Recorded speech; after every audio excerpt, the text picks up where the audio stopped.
नमस्कार साथियों, एक बार फिर से आपका स्वागत है मंथनशाला के मंच पे। मैं एडवोकेट आदर्श वर्मा।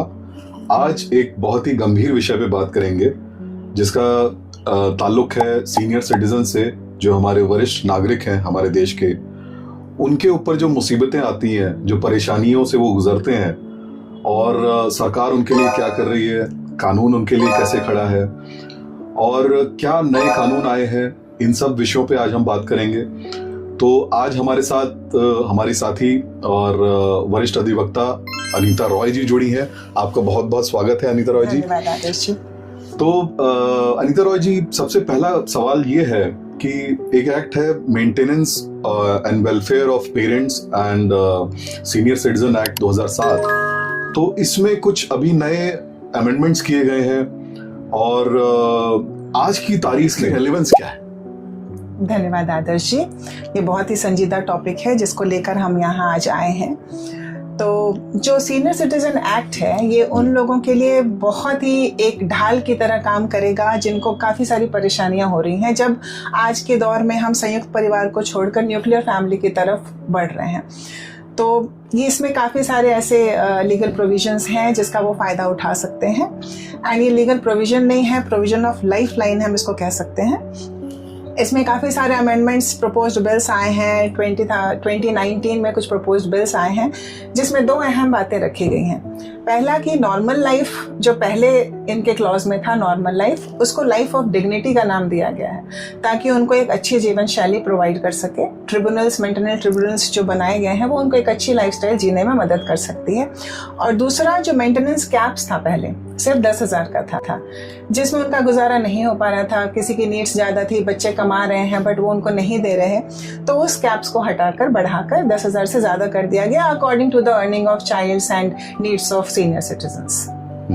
एक और अमेंडमेंट है जो मुझे काफ़ी अच्छा लगा, स्ट्रिक्टर पेनाल्टीज को बढ़ा दिया गया। अगर कोई बच्चा, कोई चिल्ड्रन उनकी देखभाल नहीं कर रहे हैं, उनको अबेंडन कर दे रहे हैं, उनका ध्यान नहीं रख रहे हैं, तो उनकी जो पेनाल्टीज है वो पहले 5,000 थी जिसको बढ़ाकर 50,000, 1 लाख कर दिया गया है। और सजा भी 3 महीने से बढ़ाकर 6 महीने कर दी गई जी। तो अनीता जी, मैं आपसे पहले भी हमारे पास में इससे रिलेटेड कानून थे, जैसे कि हमारे पास में सीआरपीसी का 125 था, उसमें भी पेरेंट्स के मेंटेनेंस की बात कही गई थी।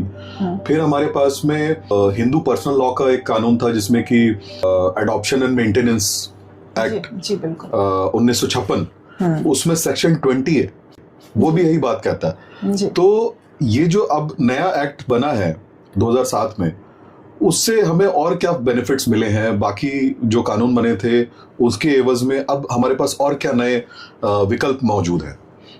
जी, जो सेक्शन 125 की आप बात कर रहे हैं सीआरपीसी में, उसमें कुछ कॉम्प्लिकेशंस थी, कुछ जटिलताएं थी जिसकी वजह से, एक तो कि 125 में टाइम टेकिंग बहुत ज़्यादा है जी। उसमें बहुत लंबा समय लगता था, लेकिन ये जो मेंटेनेंस ट्रिब्यूनल्स हैं उनको 90 डेज में ये उनको करके देना है जी। दूसरा 90 डेज प्लस 30 डेज एक्सटेंड कर सकते हैं। दूसरा कि उस 125 में ये प्रॉब्लम थी कि डायरेक्ट पेरेंट्स ही खुद और डायरेक्ट बच्चों से मांग सकते थे जी। इसमें ये है प्रोविजन मेंटेनेंस ट्रिब्यूनल में कि हम किसी ऑथराइज्ड पर्सन के थ्रू या मेंटेनेंस सुआ मोटो भी उनको मेंटेनेंस अलाउ करवा सकती है पेरेंट्स से, या उनके कोई लीगल हेयर्स हैं जो उनकी प्रॉपर्टी को लेंगे बाद में, जो इनहेरिट होगी। तो ये दो फायदे हैं जिस वजह से, और ये बहुत फास्टेस्ट है जी। एक ये फायदा है इसमें जी। तो इसी से जुड़ा एक और कई हमारे दर्शक हमें एक सवाल भेजते हैं कि जैसे मान लीजिए क्योंकि सीनियर सिटीजन है, 60 साल के ऊपर है, उनके बच्चों ने उनकी प्रॉपर्टी वो अपने नाम करवा ली और उनको ओल्ड एज होम में या घर से बाहर कर दिया, तो उस सूरत में इन जो पेरेंट्स हैं इनके पास क्या विकल्प मौजूद है जिससे कि ये प्रॉपर्टी इनको वापस मिल जाए? जी बिल्कुल।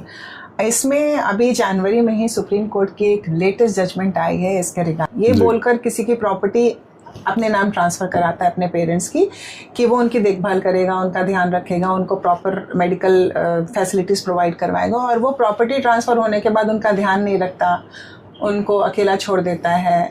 तो इस कंडीशन में क्या है कि सुप्रीम कोर्ट ने ये बिल्कुल क्लियर किया है कि जो मेंटेनेंस ट्रिब्यूनल्स हैं जी, वो उसकी प्रॉपर्टी को वापस उनको ओनर को दे सकती है, रिटर्न कर सकती है पेरेंट्स को, और उनको डीबार कर सकती है, और वो जो ट्रांसफर हुआ था उसको नल एंड वॉइड कर सकती है। एक बहुत ही अच्छा जजमेंट आया सीनियर सिटीजन्स के लिए जी। और एक और बात बताइए अनीता जी, जैसे कि कानून तो बन जाते हैं लेकिन उसकी इम्प्लीमेंटेशन, उसकी मॉनिटरिंग, और फिर उसमें क्या उसको पनिशमेंट्स मिल सकते हैं अगर कोई बच्चा इस तरीके के काम करता है, तो उसमें क्या ऐसा किया जा सकता है कि जिससे कि उसकी इम्प्लीमेंटेशन जो है वो अच्छे से हो सके? जी, सीनियर सिटीजन एक्ट के सेक्शन 24 में ये बिल्कुल क्लियरली लिखा हुआ है कि 5,000 का फाइन है अगर कोई बच्चा अपने पेरेंट्स का ध्यान नहीं रख रहा है तो। जी। पेरेंट्स में अडॉप्टेड पेरेंट्स भी आते हैं, स्टेप पेरेंट्स भी आते हैं, सारे पेरेंट्स इसमें इन्वॉल्व हैं। तो इसमें अगर वो उनका ध्यान नहीं रखते तो 5,000 की पेनल्टीज है और 3 महीने की सजा थी, जिसमें अब अमेंडमेंट्स के लिए प्रावधान, अमेंडमेंट्स के लिए सुझाव दिए गए हैं। देखते हैं, इसमें प्रपोज्ड बिल्स हैं, इसमें सजा बढ़ाकर 6 महीने कर दी गई है और पेनल्टीज भी 5,000 से 1 लाख तक कर दी गई है। 1 लाख तक कर दी गई, ओके, बहुत अच्छा। तो एक और अक्सर जो है वो दर्शक सवाल पूछते हैं कि जो ओल्ड एज होम्स हैं जी, उनका एक सोशल स्टिग्मा एक जुड़ा हुआ है, एक सोशल भ्रांति जुड़ी हुई है कि जिससे कि सामाजिक भ्रांति जुड़ी हुई है कि जी ओल्ड एज होम कैसे होंगे और वहाँ पे किस तरीके का व्यवहार किया जाएगा बुजुर्गों के साथ में, और हालत और कहीं ज़्यादा से ज़्यादा खराब ना हो जाए। तो क्या आज की डेट में हम उससे बाहर आ पाए हैं, उस स्टिग्मा से? देखिए, जो ओल्ड एज होम्स हैं वो एक मजबूरी का नाम भी दे सकते हैं उसको। कई बार पेरेंट्स मजबूर होते हैं, उनके पास कोई ऑप्शन नहीं होता, बच्चे ध्यान नहीं रखते, क्योंकि 2 तरह के ओल्ड एज होम्स आजकल हैं चलन में। एक तो है जो आश्रय आधारित है, जो बच्चे जो पेरेंट्स जिनके पास रहने का घर नहीं है, जिनके बच्चों ने उनको निकाल दिया है और वो इस सीनियर सिटीजन एक्ट से वाकिफ नहीं है, तो वो वहाँ जाकर सहारा लेते हैं, उनको वहाँ आश्रय मिलता है, खाना पीना मिलता है, उनका ध्यान रखा जाता है। और दूसरे तरह के जो ओल्ड एज होम्स हैं वो उन लोगों के लिए हैं, उन बुजुर्गों के लिए हैं जो बहुत इंडिपेंडेंट हैं अपने पैसों को लेकर, वो अर्निंग है, वो उनके पास पैसे हैं, तो वो वहाँ पर एक क्लब की सुविधा उनको मिलती है, उनका खाना पीना, मौज मस्ती। ये सोचें कि जब आप बच्चे थे तो क्या पेरेंट्स ने आपको अलग कर दिया? जब आपकी तबीयत खराब हुई तो क्या आपको अलग कर दिया गया? क्या उन्होंने आपके लिए अपनी जो खुशियां थी उसकी कुर्बानी नहीं दी?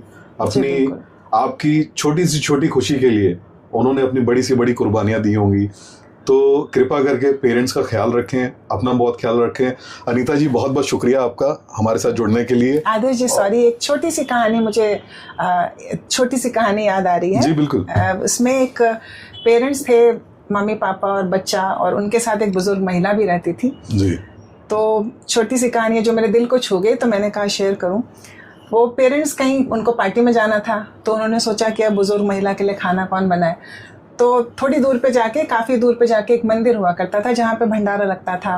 तो उसकी माँ ने कहा छोटे से बच्चे के सामने कि चलो दादी को वहाँ छोड़ आते हैं, वहाँ खाना खा लेंगी, तब तक हम लोग पार्टी करके आ जाएंगे। थोड़ा दूर था, बच्चे ने सब कुछ देखा, वो सब कुछ देख रहा था।